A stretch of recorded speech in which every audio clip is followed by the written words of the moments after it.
प्रिय दर्शक, फिर एक बार स्वागत है आपका एक नई कहानी के साथ। प्रिय दर्शकों, आज हम एक दिल छू लेने वाली धार्मिक कहानी लेकर हाजिर हुए हैं। अगर आपको सनातन हिंदू संस्कृति पर सच्ची श्रद्धा और गर्व है तो कहानी को अंत तक जरूर देखें और हमारे चैनल को सब्सक्राइब जरूर करें।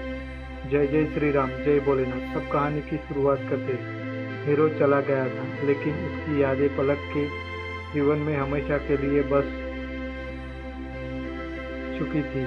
उसे अब भी कभी कभी ऐसा महसूस होता जैसे हीरो उसके आसपास ही हो, जैसे वह अब भी उसकी रक्षा कर रहा हो। लेकिन यह सिर्फ एक एहसास था या फिर कुछ और? क्या हीरो सच में चला गया था या फिर उसकी आत्मा अब भी इस दुनिया में कहीं मौजूद थी? हीरो के जाने के बाद पलक की दुनिया पूरी तरह बदल गई थी। पहले वह उसके साथ हर दिन बिताती थी, उसे खाना खिलाती थी, उसके साथ खेलती, पार्क में घुमाने ले जाती। लेकिन अब वह अकेली थी। हर सुबह जब वह उठती तो उसकी आंखें हीरो को खोजती, लेकिन वह वहां नहीं था।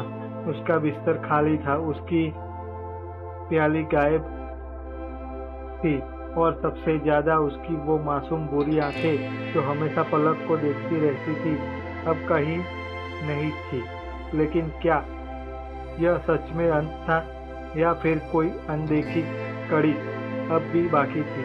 एक दिन जब पलक अपने अपार्टमेंट में अकेली बैठी थी, उसने महसूस किया कि खिड़की के पास हल्की सरसराहट हो रही थी। पहले उसने इसे नजरअंदाज किया, लेकिन फिर दरवाजे के नीचे एक कागज अंदर आया। पलक ने चौंक कर उसे उठाया। कागज पर सिर्फ 2 शब्द लिखे थे, मैं यही हूँ। उसका दिल जोर जोर से धड़कने लगा। क्या यह कोई मजाक है? उसने खुद से पूछा। लेकिन फिर खिड़की से आती ठंडी हवा ने उसे एक अलग एहसास दिया, जैसे हीरो अब भी वही था। उस रात जब पलक सो रही थी, उसने एक अजीब सपना देखा। सपने में वह उसी पुराने मंदिर में थी जहाँ उसने आत्मा को खत्म किया था, लेकिन इस बार मंदिर उजाड़ नहीं था, यह चमक रहा था। और वहाँ मंदिर के बीचों बीच हीरो खड़ा था। हीरो, उसने फुसफुसाते हुए कहा। हीरो ने उसकी ओर देखा, लेकिन कुछ कहा नहीं।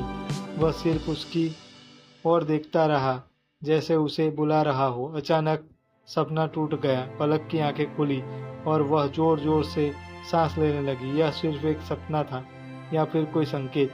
अगली सुबह पलक मंदिर की ओर चल पड़ी।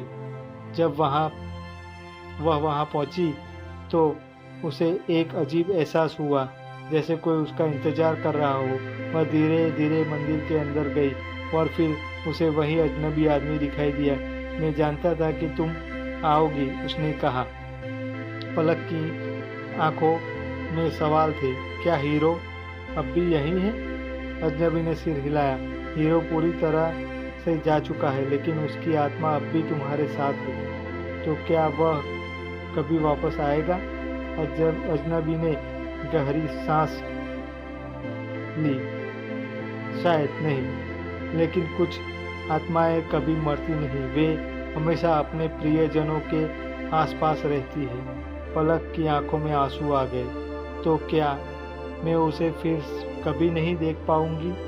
अजनबी ने मंदिर की दीवार की ओर इशारा किया। वहां एक हल्की रोशनी में पलक को हीरो की परछाई दिखाई दी। वह मुस्कुरा रही थी। उस दिन के बाद पलक की जिंदगी बदल गई। अब वह जान चुकी थी कि हीरो कहीं न कहीं नहीं गया था, वह हमेशा उसके साथ था। अब वह उदास नहीं रहती थी, क्योंकि उसे पता था कि जब भी उसे जरूरत होगी हीरो किसी न किसी रूप में वापस आ जाएगा। कई सालों के बाद जब पलक अपने घर में बैठी थी, उसने दरवाजे के पास हल्की सी खरोच की आवाज सुनी। उसने दरवाजा खोला और देखा एक छोटा सा पिल्ला, वही चमकदार आंखें वही मासूमियत, वही अपनापन।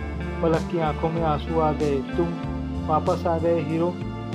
पिल्ले ने धीरे से उसकी गोदी में सिर रख दिया और पलक को पता चल गया कुछ प्रेम कभी खत्म नहीं होते। प्रिय दर्शकों, आपको यह कहानी कैसी लगी कमेंट करके ज़रूर बताएं और ऐसी ही मज़ेदार कहानियाँ सुनने के लिए हमारे चैनल को सब्सक्राइब जरूर करें। धन्यवाद।